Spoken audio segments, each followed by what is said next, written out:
everybody. Welcome to the second episode of the Two Footed Tackle podcast. I'm your host, Ariston Matakos.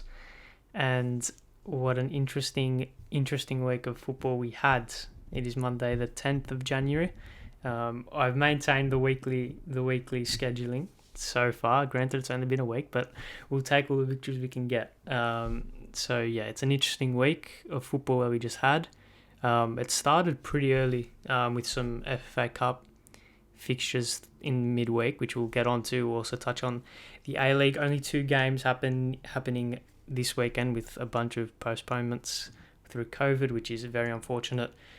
We will touch on the F.A Cup. We'll touch on other happenings throughout Europe because the winter break for most top 5 leagues have finished. So the first week of fixtures just happened. We'll touch on some other topics, including the mutiny at Manchester United. We are in the January transfer window, so we'll touch on some potential signings that the top 6 clubs could make that could hopefully for them increase their chances at success. Riley McGree as well, potentially going to Celtic. We'll touch on that, and then obviously who went in two-footed, and then the preview for the next week of actions. Before I start, if you like the podcast, if you want to show it some love, any 5-star ratings on Spotify, I think it is, subscribing on YouTube, the whole lot, really majorly appreciated. It helps. Any engagement helps a lot. So thank you very much. Now, let's start on Wednesday, I think it was, the F.A Cup, Melbourne victory versus Adelaide, and Wellington versus Melbourne City. Now, we'll start with my team victory. Very, very frustrating game. We did win 2-1. So we are through to the semi-finals, but it was a frustrating game, especially in the first half. Adelaide set up, for those who didn't watch the game, for those who don't know, Adelaide set up without a recognised number 9, which proved to be very difficult for Victory to handle. They could not handle the fluidity of the Adelaide attack. It just caused Victory all sorts of problems. They went 1-0 down at about 30th minute. So they were 1-0 down at the half, but Tony Popovic's brilliance conjured up something, and we ended up winning 2-1 through. It was a penalty for the defining goal. Francesco Maggiota with a decisive goal to send us through to that semi-final. Adelaide, obviously, Melbourne Victory did play Adelaide again over the weekend in the A-League, and we'll touch on that as well. But it was interesting to see the no number 9. Obviously, Kashini Yenji is injured. They decided against playing George Blackwood. So it was really Mork Goodwin, and really as their main attacking threats. Obviously, Josh Cavallo was playing in a more advanced left wing position almost, which is a little bit unfamiliar for him, but he played very well. It was very interesting to see, and it proved once again to be very difficult for Victory to handle, but they got through, just about they got through. So I think I don't know who they're versing in the semi-final, but I think that's in 2 weeks' time. Moving to the other quarterfinal, I think it was Wellington versus Melbourne City. Now that game went to penalties, and Scott Jamieson, the Melbourne City captain, missed 2 penalties, one in regular time and then one in the shootout. Wellington's goalkeeper, I forgot his name for the life of me, but very young kid, saved 3 penalties, won them the shootout pretty much. It was a exciting final 10 minutes of that game, which ended up going to penalties. So Wellington are through. Melbourne City, who played as well on the weekend, so we'll touch on that as well. But they, a little bit underwhelming after their championship winning season last year. I think many people expected them to really kick on, but they haven't. Maybe that's an adjustment. Maybe there's some form of adjusting, maybe with some new signings. Obviously, Matthew Leckie hasn't really hit the ground running. He's been a little bit underwhelming, I think, as the whole City side has been. But I think they'll end up finding form. They've got enough quality. Marco Tilio as well is a fantastic young talent. So I think he should start every game. I think he's fantastic. They'll find form eventually, but it's just taking them a little bit of time heading into the new season. Moving on to the weekend's A-League action. Victory played again as well against Adelaide. So 2 original derbies in the space of a couple of days. This time it finished 1-1 after a very, very dire game. It was very boring for about 87 minutes until Nick D'Agostino with some goal gorgeous left foot strike into the top corner. That lit the spark for the rest of the game as Adelaide had a goal disallowed. In my opinion, very fairly. For those who didn't see it, it was a kind of a mad scramble in the box. There was a mistimed header from an Adelaide player. He ended up sliding into the feet of Melbourne Victory's goalkeeper. Basically didn't allow him to move as the shot went past him. Now, there's two sides of this. Some people are saying, yes, Culliver wasn't going to get there, so the goal should have counted, but he's prohibiting the goalkeeper from moving. Like, he's on the floor in between his legs. In my opinion, it's justly offside, so there's no problem on my end for that. But then, obviously, Goodwin's goal to equalise it in the 90th minute was a very, very coolly taken finish on the volley. Struck it pretty well, and I think a draw was deserved, I think, in that game. I'm not necessarily angry. I'm angry at the performance for Victory, but I'm not angry at the result. I think a draw was just. Moving on to Sunday, City versus the Western Sydney Wanderers. That couldn't have been more opposite to the game the previous night. It was a fantastic game, thrilling. It ended 3-3, and Wanderers took a 2-0 lead inside 10 minutes, and then City pegged them back to taking the lead 3-2 in the second half before a goal which, in my opinion, looked offside by a country mile. The Western Sydney Wanderers scored. It somehow counted. I'm not sure if it went to VAR or VAR somehow ruled that onside, but it was very, very surprising. It was very surprising that goal stood, because I thought that was offside by a very, very comfortable distance. But the Wanderers did draw that game, and I think it felt like a little bit of a victory considering they were 2-0 up. They went behind 3-2, and they came back. They showed some character to get that point. Jack Rodwell scoring his first goal in Australia, I think it is, playing a little bit more advanced position. So it's interesting to see how that develops over time. So I think that's all for the football down under. Now let's quickly touch on the table. So Victory are first, 1 point clear, but they do have a game in hand MacArthur and Western United, who are sitting second and third, do have a game in hand, and then Central Coast, who are fourth, have 2 games in hand on Melbourne Victory. So if they all win their games, Victory will slip down to fifth, I think. Fourth. So it's not all as good as it seems for Victory at this stage, but it's still very early on. Only 7 games have been played, so who knows? It's a good start for Victory considering the last 2 years, and then hopefully we actually get some games in the coming weeks, because I want to watch some A-League, and there's only 2 games a week at this stage, so that's not very good. But moving on. Obviously, I said from the top, no Premier League action, only FA Cup, and there's two key results which I'll touch on, but most of the Premier League clubs got it done. Man City, comfortable 4-1 win over Swindon. Chelsea beat Chesterfield 5-1. Liverpool beat Shrewsbury 4-1, I believe, yes. West Ham defeated Leeds 2-0, which is a good win for them. Tottenham, after a dodgy start, they were 1-0 down with about 20 minutes to go, but they found their class, and they ended up winning 3-1. So not a lot of shocks in those results. However, we'll start with the one that happened first. Newcastle against Cambridge United. Now, this is a competition where Newcastle kind of had a fresh slate in, because this was their first game in it. They did sign Kieran Trippier, and you thought from here on in they'd really kick on. But no, Cambridge United upset the apple cart and won 1-0 away from home. Gee, Newcastle needs some more signings. I think Eddie Howe's got them playing in a good way.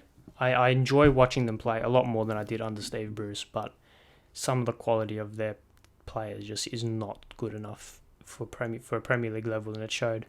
They played a relatively strong side, and they got soundly defeated by Cambridge. Trippier can't be their only addition in January. They need to sign 2 centre-backs, and I know they are linked to Sven Botman and Diego Carlos, I believe. They'd be 2 fantastic signings. They need them. It's not a matter of them being a luxury. They desperately need them, and I think if they do, they'll stay up, because they're they're quality players, and they'll shore up that defense just by their sheer ability. Like they're good enough players they're good enough players to have an impact without having to settle in. So yeah, I think if they get those two, they'll be fine. But it's still very disappointing that they fell in the first stage.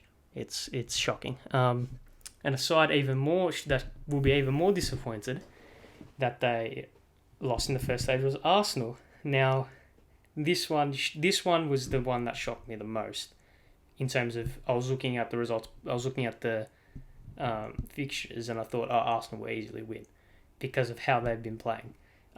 Obviously, last week I spoke about their fantastic match against Manchester City. Granted, they did lose, but they performed very well. And this game could not have been the complete opposite. They did not have a shot on target with Martinelli, Odegaard, and Bukayo Saka starting. It was really not good. I don't know how that's happened because, granted, their back four was slightly weaker. Only Ben White was their starting. Well, only Ben White played of their starting back four, but I don't think that's any excuse against Forest. I think Arsenal's second team should be good enough to beat Forest, and they didn't. They played very poorly in terms of they had all the possession, but they didn't do anything with it. Forest took their chance. They had some unbelievable individual performances, and they should be very happy with how they performed because that was one of the games which I thought was a lock. I thought Arsenal were going to be too good. They've been performing very well recently, and they just crumbled a little bit under the pressure, under the FA Cup pressure. Obviously away from home, so maybe the crowd had something to do with it, but still not good enough for Arsenal to be falling at this early stage. Other results, Crystal Palace beat Millwall 1-2-1. We'll touch on an incident that happened in that game a little bit later on. Other than that, it was a really rudimentary. Granted, AFC Wimbledon didn't lose to Boreham Wood, so that's perhaps one more shock. Other than that, I think all Premier League sides got through. They did. Now, Everton and Southampton had to go to extra time, but they got the job done. Now, that's probably it for the FA Cup. And moving on to other happenings over Europe, we had the game of the season, I reckon, for the Serie A. Roma 3, Juventus 4. Obviously, Jose Mourinho's Roma sitting in 7th place after that game, with Juventus sitting in 5th. So it was a battle for Europa League / Conference League. It was a real 6-pointer, if you can call it that, and it was a thrilling game from start to finish. Roma took the lead, Juventus equalised, and then Roma scored 2 goals to lead 3-1 before Juventus turned it on. They scored 3 in relatively quick succession to win 4-3. Obviously, Lorenzo Pellegrini, I think that's his name, missed a penalty in the 85th minute, which could have equalised. But the 10 men of Juventus held on for that final 10, or ever since that penalty, they held on to record a very good win in the game of the season, I reckon, for the Serie A. In other results, Atalanta beat Udinese 6-2. Atalanta are really exciting, so they've got a really good system going there. Inter Milan win 2-1, and AC Milan win 3-0 over Venezia. So pretty standard stuff. Napoli as well with a 1-0 win over Sampdoria. That sees Inter Milan and AC Milan sitting 1 and 2. Inter with a game in hand on a 1-point clear over Inter, and then you have Napoli in 3rd with Atalanta in 4th. Who they're both still, I reckon you could still give them the title contenders shout, because there's still relatively early on in the season. They've got 18 games left, and they're only 8 points behind at this stage. So you never know; anything could happen. And Juventus are clawing for that Champions League spot, which we didn't think we'd be saying earlier this year. And another team that's clawing for a Champions League spot is Barcelona. They drew 1-1 to Granada. The 10 men of Barcelona drew 1-1 to Granada, and that sees them sitting 6th on the table, 2 points behind Betis in 3rd. But this is not how Xavi thought that his time at Barcelona would be going, especially early on. it's really interesting to see how quickly he can turn it around, because as harsh as it is, I reckon if he doesn't get Champions League football, he might not see next season. So I reckon he needs to get that Champions League football, even fourth, or even it winning the Europa League. Just somehow getting Champions League football next season is an absolute must. Especially with some of the players that they have. Obviously, they did sign Ferran Torres, but I'm thinking more the youth, Pedri, Ansu Fati, Gavi as well. These guys want to play at the elite level, and I know most of them are La Masia graduates, but how long will they be willing to keep up and stay with this potentially underwhelming Barcelona side when they can move on? And they'll definitely be in high demand. So it'll be interesting to see where that develops. Obviously, Real Madrid leading 5 points clear behind Seville, who are in second. Real Madrid won 4-1, another comfortable victory. So yeah, other than that, it's a real standard league for La Liga. Obviously, Betis probably a little bit surprisingly in third place, and then Atletico Madrid in fourth. Moving to France, PSG. Not as many games played in France, only the 7 this weekend, but PSG versus Lyon was probably the highlight game. Lyon having a slightly disappointing season. They're sitting in 11th place, but they drew 1-1 to PSG at home. Obviously, a Messi-less PSG after still recovering from COVID. I think he's recovered by now, but he did not play, and he still hasn't had that impact that some people thought he would. He's still acclimatising. Obviously, he's played at one club for his whole life, so there will be a period of time where he needs to get used to it, but still relatively disappointing. PSG, though, 9 points clear. I reckon it's their title to lose. I don't think they'll lose it from here. They're good enough to maintain this good run of form that they're on, and win the league by a comfortable distance. I think that's it for the fixtures and the results. Let's move on to a topic that sprung up late last week. So after I did the episode last week, it sprung up in a big way. It's the mutiny at Manchester United. Now, for those who don't know, reportedly a fair amount, that I've seen reports from 11 up to 17 players in the Manchester United side are unhappy for various reasons with the training standards, the training levels, expectations. I've got a couple of pointers on this, and I think it's the first one I'm going to go to is it's kind of ironic that one of the key reasons why the Ronaldo transfer was justified pre-season was that he came to lift the standards. Now, this is one of the most underwhelming Manchester United sides I've seen in a long time. And under Ralph, I said this last week, his game style will need time to getting used to for that team because his way of playing is completely different to the way Ole wanted to set up. Ralph's game is more about controlling the ball, being in like this high octane, high tempo game, whereas Ole's roots were really in that counter-attacking, using your pace, being really effective with a limited ball, with a limited top possession that you had, being really effective with it. And the more he went away from those principles, the worse United got over time. So Ralph, I do rate him as a coach. I don't think he's that good. I think he's good. I think he's fine for 6 months, but I think he'll do his best work next year and in years to come when he's upstairs and he's making more executive decisions, because I think he's a very, very intelligent person. He's very smart. He has a smart footballing brain. So I think he'll do his best work in the coming years. Now, moving on to those who are actually unhappy. Now, from what I've seen, it's Donny van der Beek, Anthony Martial, Jesse Lingard, Eric Bailly, and Dean Henderson, as well as more. Now, it's a question to United fans. Would you be, if all those players that I've just mentioned left today, would you be that upset? Is Jesse Lingard and Eric Bailly that crucial to the future of Manchester United? I don't think they are. Like, I do rate Donny, but I think he's too far. He's too far out the door already for him to make an impact.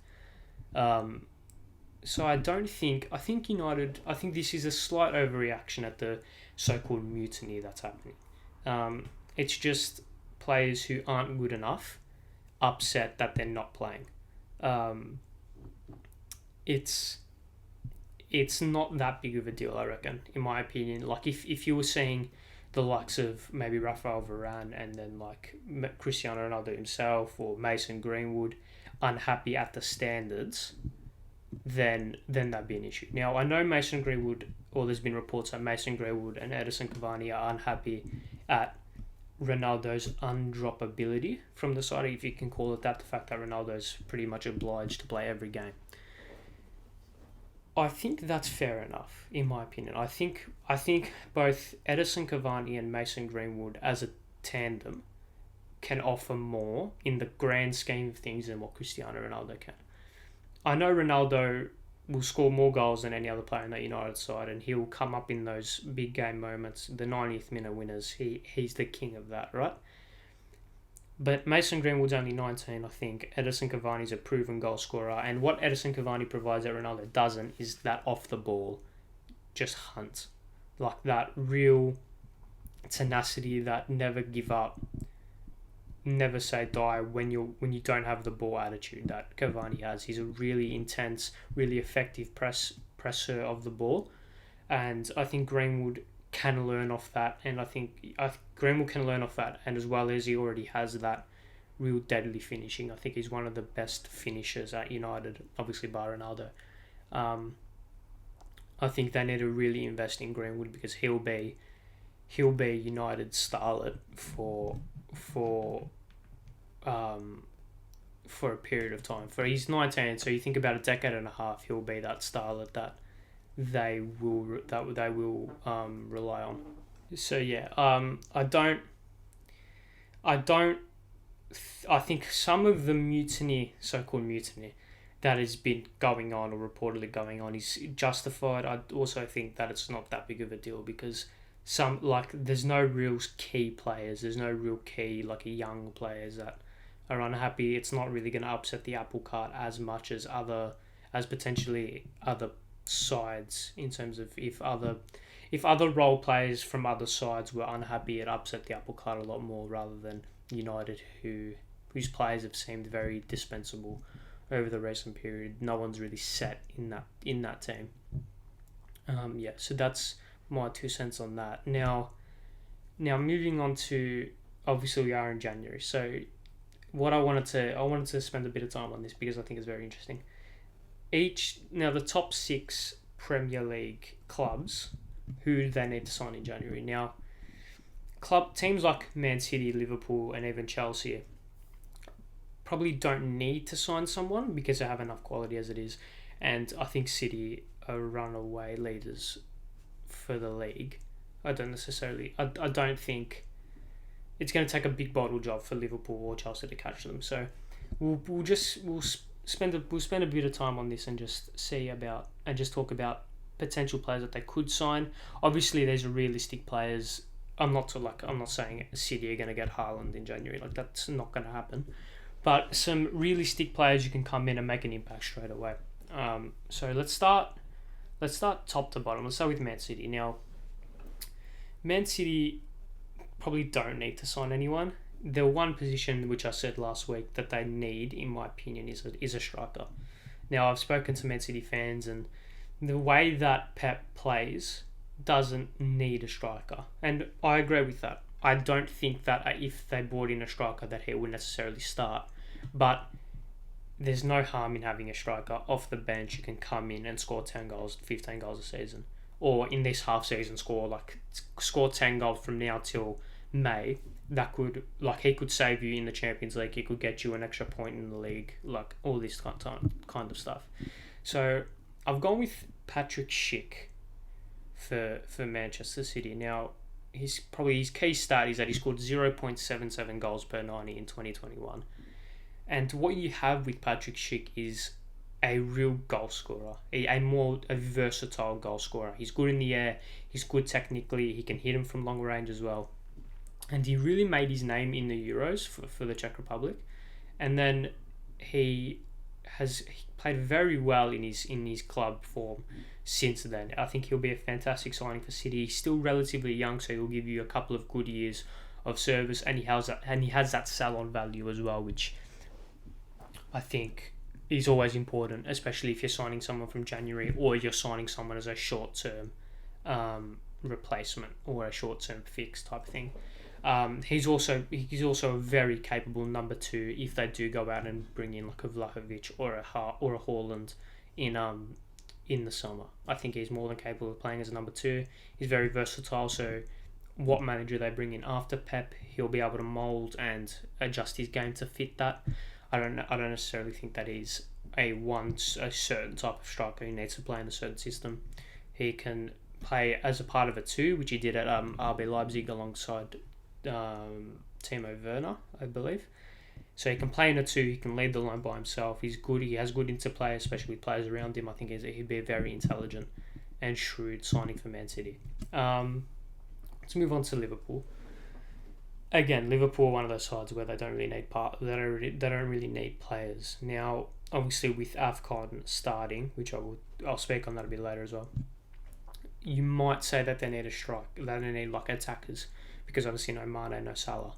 But I've gone with maybe Jorginho Wijnaldum replacement, because they haven't really replaced him, and that's probably the one area where they've struggled consistently throughout the season. So I've gone with Mikel Moreno from Real Sociedad. Now, some of you might recognise that name because he played for Newcastle a couple of seasons back, but he's gone to Spain and he's elevated his levels tenfold. He's become a very, very, very good central midfielder. He can play as an 8, he can play as a 6.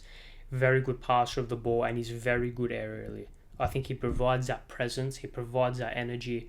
He can play on the left and on the right side of that midfield 3. He's very versatile as well in terms of he can adapt, similarly to what I spoke about Patrick Schick. He can adapt to whatever Klopp wants him to do, and he has that engine to run and press all day that Klopp demands. I think it's probably a little bit unrealistic because of how much Sociedad rate him and how crucial he is to that side, but it will be a very, very good get if they could pick up him or someone like him in January for cheap, for about 30 million or less. I think it'd be a very, very, very good signing. He's had 6.06 progressive passes in 2021. I think that shows. I think that shows a lot. That's in the top 10% of Europe's top 5 leagues for that position. He's very, very dynamic in the way that he plays. He can do a lot with the ball, and he can do a lot without it as well. Let's go down the league. Let's go to Chelsea. Obviously, Ben Chilwell out for the season. Marcus Alonso not being good enough. They need a left back.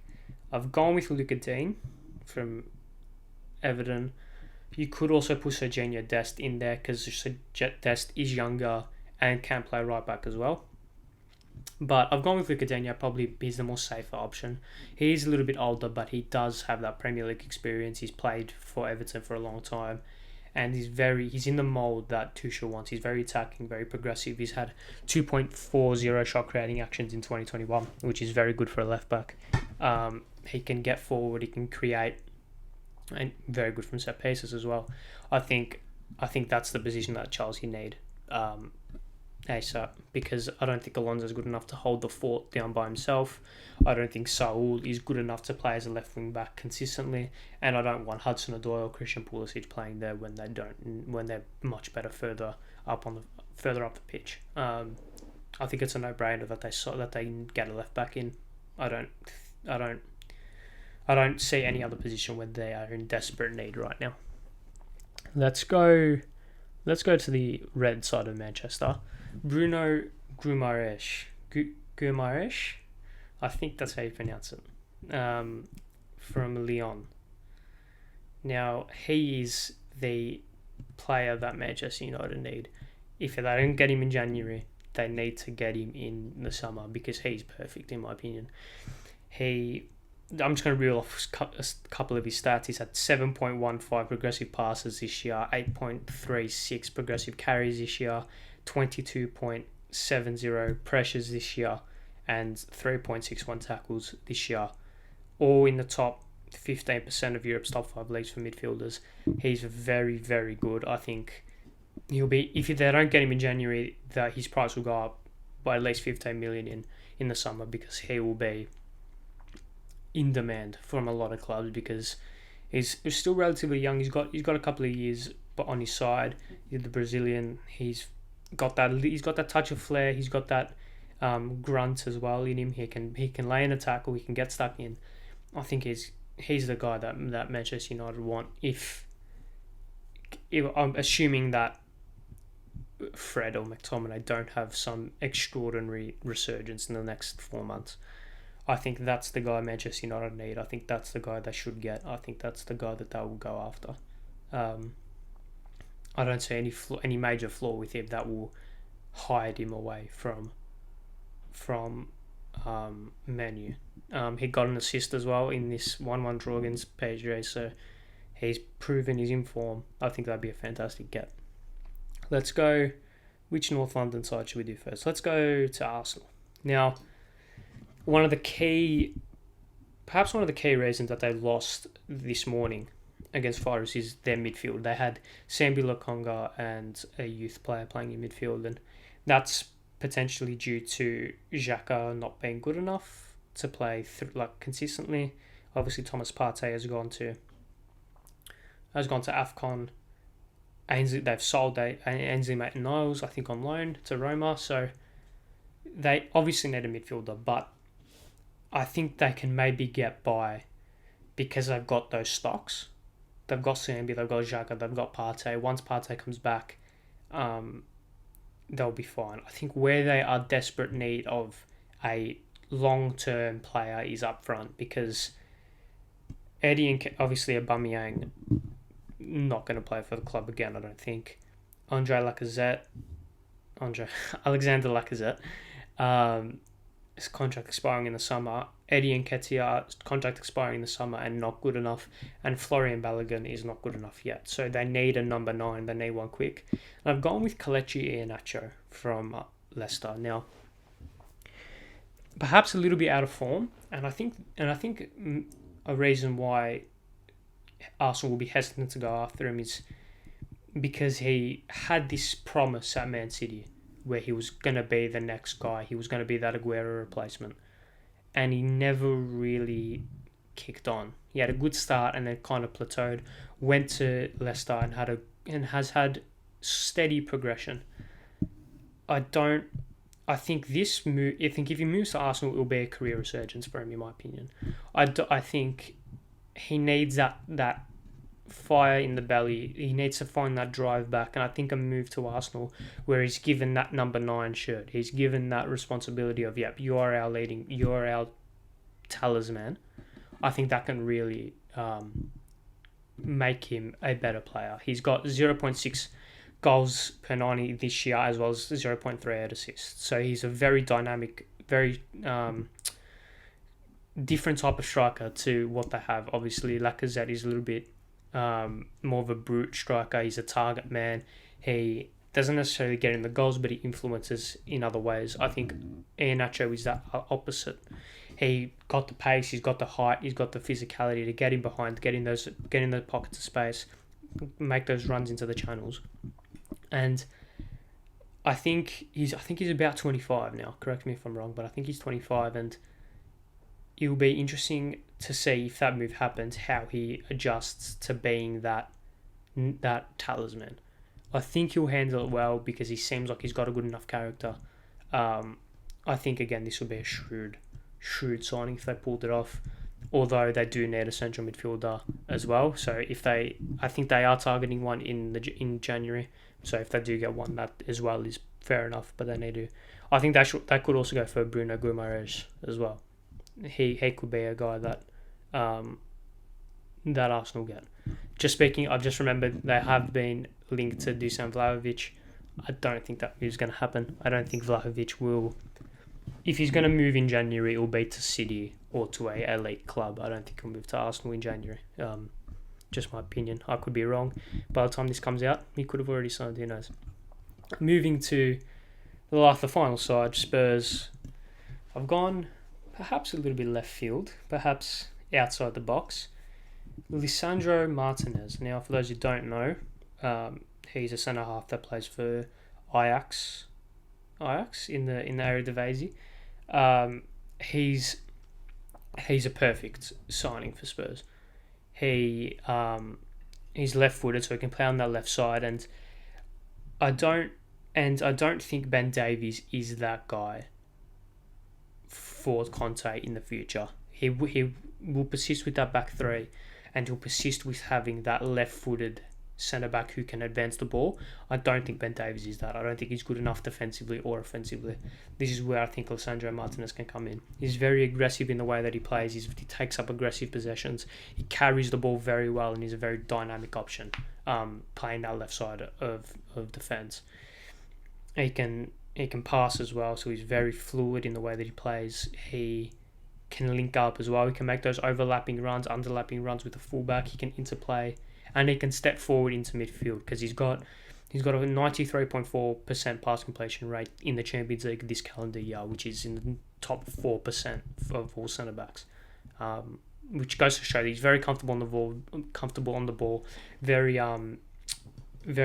fluid in the way that he plays. As well as this, he's got 4.92 progressive carries, which is in the top 10% of the same metric. So that goes to show that with the ball, he's more than comfortable, and averaging 2.67 tackles and 2.42 interceptions in the Champions League this year. Goes to show that he's no slouch defensively as well. He's got the height, he's got the physicality. The only thing is he may be a little bit raw. He's still young and he hasn't played at the top level consistently.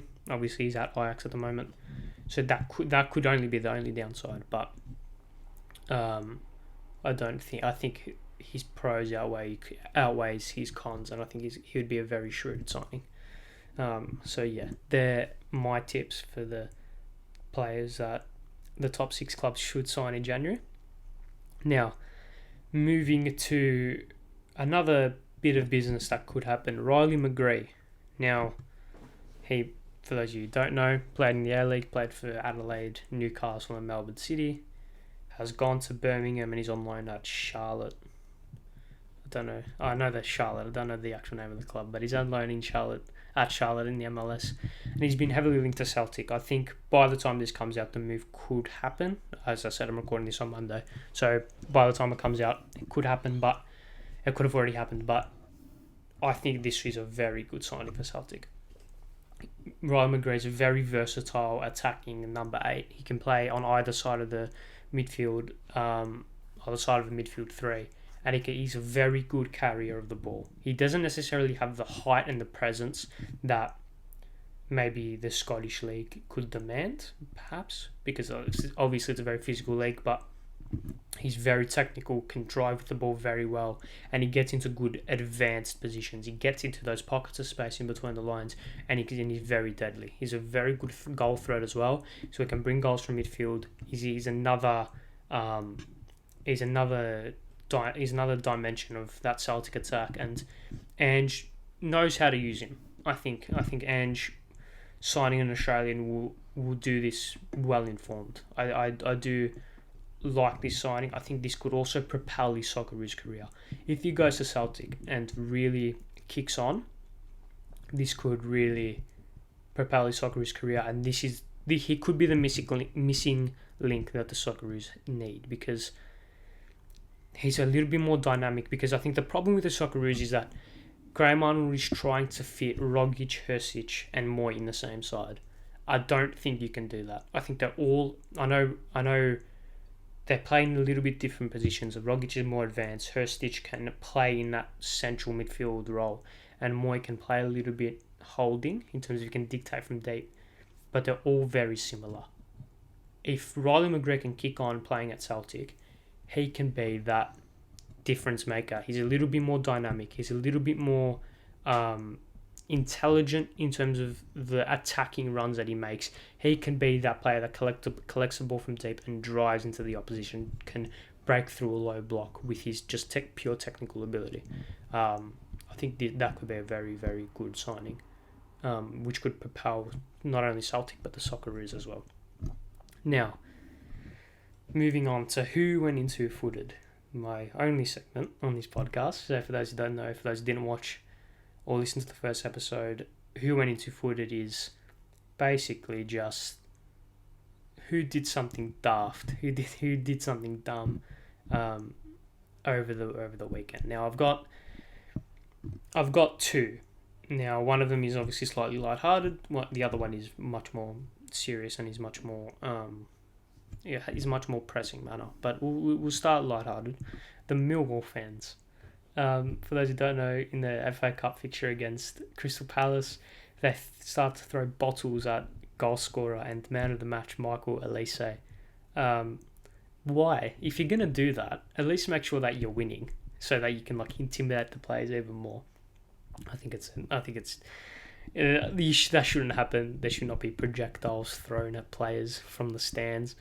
It hit his head as well, so that could have been bad. But good on him for not going down as if he's been shot, and he actually encouraged the Millwall fans to throw more at him, which I don't think is a good idea, but he did that, so respects to him for that. But yeah, let's just stop doing that. Don't do that. It's not good, not a good look for the game. Although I will admit it was funny, but it's not a good look for the game. What is an even worse look for the game? This is where we're going to get a little bit more serious. What was an even worse look for the game, and what was even a worse look for football in Australia, was the Melbourne Victory fans' homophobic abuse against Josh Cavallo. Now, for those who don't know, Josh Cavallo is a player for Adelaide United, recently come out as gay. So the Victory fans decided it'd be a great idea to be, for lack of a better word, pricks and fuckheads by abusing him in a homophobic manner. It is a joke. It is an absolute disgrace that is still happening in 2022. And Josh Cavallo felt comfortable enough coming out. Major respects to him. It's a landmark in Australian football. It's a real light spot in the development of the game. And I think correct me if I'm wrong, but I think he's the only current active professional footballer that's come out as gay. So that is fantastic. But the fact that people think that this is still okay is a joke. As a Victory supporter, I'm ashamed. I'm a little bit embarrassed as well, because it tarnishes the whole fan base under a bad brush. And those culpable, those who did that, hopefully they're found and hopefully they are reprimanded in the correct way. For me, a life ban from not only AAMI Park but from grounds in Australia should be the only punishment that they deserve, because it should not be happening. We're in 2022. Fix up. Don't be idiots. It's not hard. It's a joke that it's still happening. But yeah, that's the end of that segment. Now, moving on to lighter things. What to look forward to in the week. Now, obviously I'm recording this on Monday the 10th, so Manchester United versus Aston Villa has not happened in the FA Cup. This is the second week in a row where I haven't been able to review a Manchester United game, which is a shame. But hopefully, I think next week I'll be able to. I think they're playing on Monday night, so I do. Surely United win, right? I know Villa. I'm not sure if Coutinho will play, but I think United, assuming both sides rest players, considering football is the Premier League is starting in midweek, assuming both sides rest players, I think United should win. But I love what Steven Gerrard is doing at Villa. I think he's doing a fantastic job. He's really dug them out of the hole that they're in, and they're well and truly safe now. I'll give my prediction. I was right with my prediction last week, so let's make it 2 from 2. I'm going to go with 2-0 Manchester United. I think they'll just be too good. I think it's at home. Correct me if I'm wrong, but I'm pretty sure it is at Old Trafford, and if it is, I think they'll only... Yeah, it is at Old Trafford, so yeah. I think 2-0 United, they'll be too good. Yeah, they'll easily advance. AFCON is here. Now, I'll quickly get the results up of the first 2 games, but the African Cup of Nations, I love this tournament so much. I can't wait to watch a lot of the games, especially the games that are on at midnight in Australia, so that's an easy watch. But I recently wrote an article on Stats Insider, which you can check out on my Twitter, and it's just explaining why the AFCON is so good, why the African Cup of Nations is so good. I think it's extremely disrespected. I think some of the people talking about it as if players shouldn't leave their club to go and play for it. It's a joke.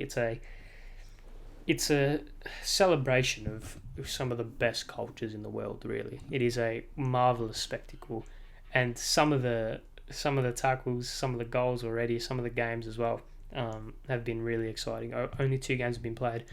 Cameroon beat Burkina Faso 2-1, and Cape Verde beat Ethiopia 1-0. In the first 2 games tonight, Senegal versus Zimbabwe, which is a pretty good game, and then Morocco Ghana as well, which is another fantastic game. Yeah, I think it's a fantastic tournament. Can't wait for it to get underway, get off and running, and it's going to be a fantastic spectacle. Predictions: I don't know too much about African football, I will say that, but I'll go with the favourite, Senegal. I just think they're too good. I know Edouard Mendy's out for the first game with COVID, but I think with Mane Ismail Assar attacking and with Koulibaly in defence, I just think they're going to be too strong. I think they're the favourites for a reason. I think they'll get it done. Dark horse, watch out for Ghana as well. I think Ghana will shock a few people, because people will remember that 2010 Ghana side, and they've kind of fallen off a little bit, but I reckon they'll be back. Obviously Thomas Partey,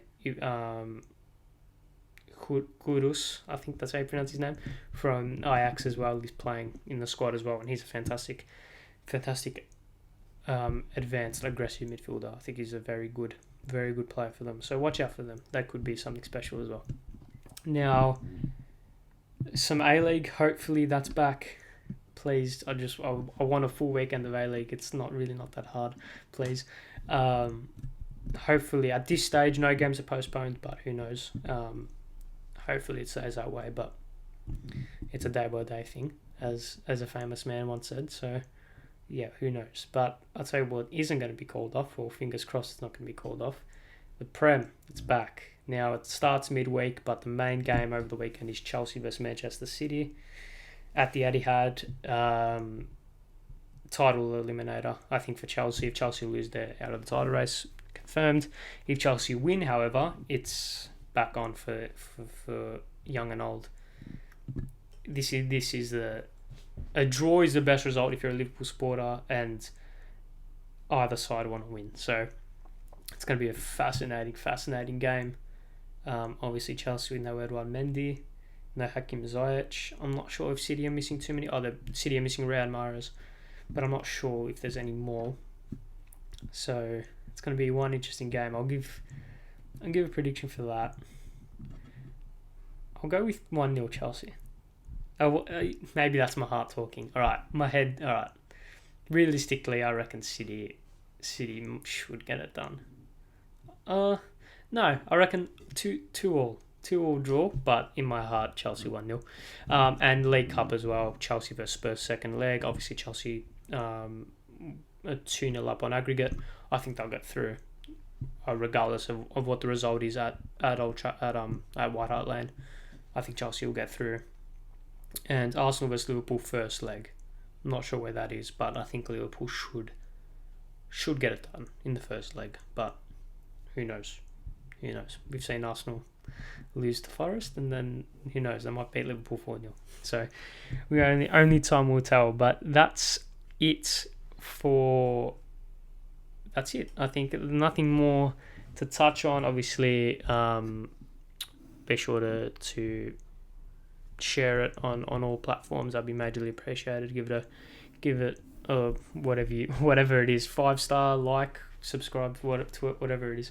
That would majorly appreciate it. Any engagement is hugely appreciated. But yes, that is all from me. I'll see you this time next week with hopefully a lot more football, because a little bit lackluster, but we filled time. It was 50 minutes we've gone for, so that's not bad, just under an hour. Hopefully 50 minutes of actual football talk in terms of results next week, but who knows. So yeah, thank you all for watching. Majorly appreciated if you stuck this far. And, see ya. Bye.